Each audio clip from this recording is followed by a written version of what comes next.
She can fake it for the photo ops, but we know that Kamala Harris wholeheartedly supports the chaos at our border, the chaos in our streets, and the chaos in the families who have been victims of her open border policies. You can always tell when we're getting closer to an election because these extreme members of the Republican Party, they literally turn up the volume under xenophobia. And they're doing it again with HR 1371. They lie about immigration and public safety. I mean, when you look at studies, it shows that immigration is actually associated with lower crime rates. Kamala Harris is not only the border czar, she is also the czar of chaos.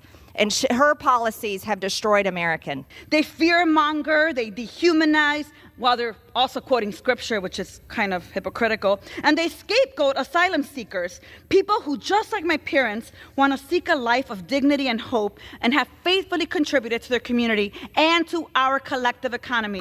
What's up, everybody? Major Retired Richard Ojeda here, and progressive leader Delia Ramirez took a powerful swipe at March's trainwreck Greene and absolutely wore her out on the House floor. Since being appointed by border czar by President Joe Biden, Kamala Harris has undoubtedly been a complete failure in her job and has destroyed our country by releasing a record-setting levels of criminals, rapists, and terrorists into our communities. Ramirez had enough of Greene's hateful, racist attacks on Vice President Kamala Harris, and she absolutely pulled no punches when given the opportunity to speak her mind. As I walked in here, all I heard was what I hear in committee: constant criminalizing of immigrant communities. And so let me tell you, I rise in strong opposition to House Resolution 1371.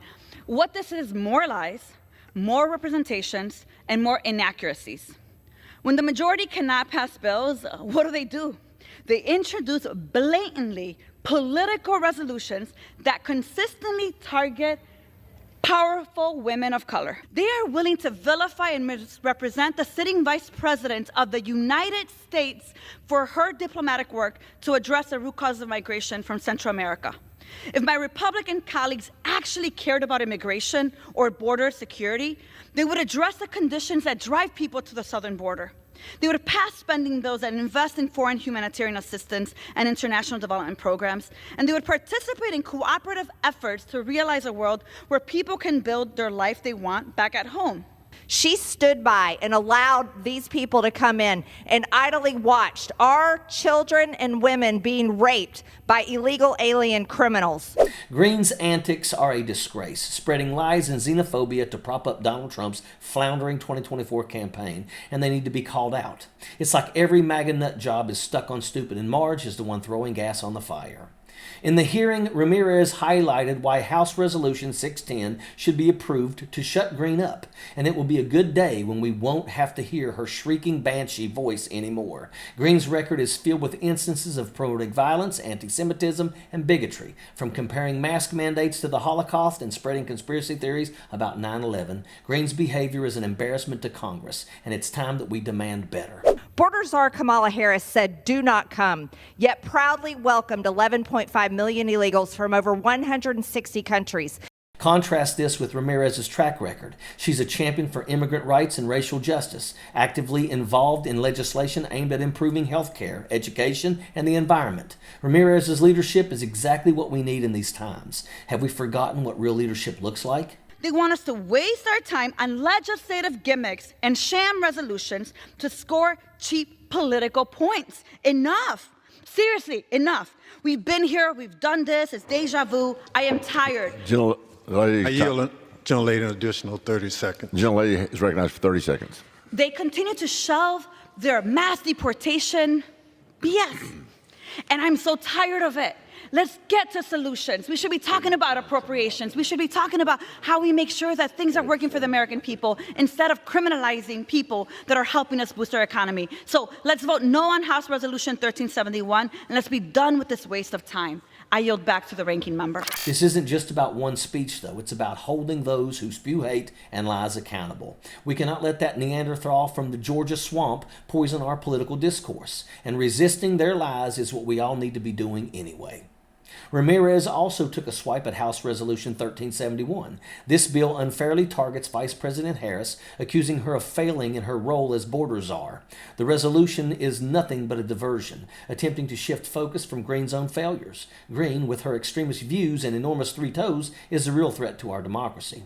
We've seen other representatives like Jasmine Crockett take Greene to task with her bleach blonde, bad-built, butch body comment. But Ramirez's takedown ranks in her ability to call out Greene's harmful rhetoric and highlight the need for true leadership, which is a breath of fresh air. Isn't it time we supported voices like hers? Ramirez's courage is certainly welcome. Her involvement in crucial legislation and her fearless stance against Greene's toxicity makes her a true leader. In stark contrast, Greene's agenda is driven by hate and division, from her derogatory remarks about Asian Americans to her anti-LGBTQ rhetoric. Greene has shown she's unfit for office. Why do we continue to even give her a platform? Delia Ramirez's stance isn't just about defending Harris. It's about defending the truth and our democratic values and how we can support leaders like Ramirez. We must recognize and support leaders who stand up against hate and fight for the greater good. Greene's actions are a clear threat to our democracy. How much more damage will we allow her to inflict? Let's send her packing. It's time to approve House Resolution 610 and send a clear message that hate speech and bigotry have no place in our government. Greene needs to have a sock stuck in it, and we cannot allow her to continue to poison the well. Ramirez's leadership is what right looks like. Her stance against Greene is an example to follow. Greene's time in Congress should be marked by her censure, not her destructive rhetoric. Marge needs to crawl back into the cave that she came out of. Ramirez's actions remind us of the power of truth and integrity in leadership. Delia Ramirez has shown us what real leadership looks like. Her fight against Marge the Trainwreck Greene is not just about one person. It's about protecting our democracy and upholding our values. It's something that we all need to be engaged in. It takes immense courage to stand up against hate, and Delia Ramirez embodies that bravery. It's crucial to challenge figures like Marge the Trainwreck Greene, who spread division and lies. We cannot allow someone like Greene to reshape America's future. She needs to be voted out because her actions are a disgrace to our democracy. Supporting leaders like Ramirez ensures that we uphold values of justice and integrity. Let's make sure morons like Marge the Trainwreck Greene are not calling the shots for America's future. It's time to vote her out, Georgia, and that is an absolute fact. Sappers clear the way, airborne all the way.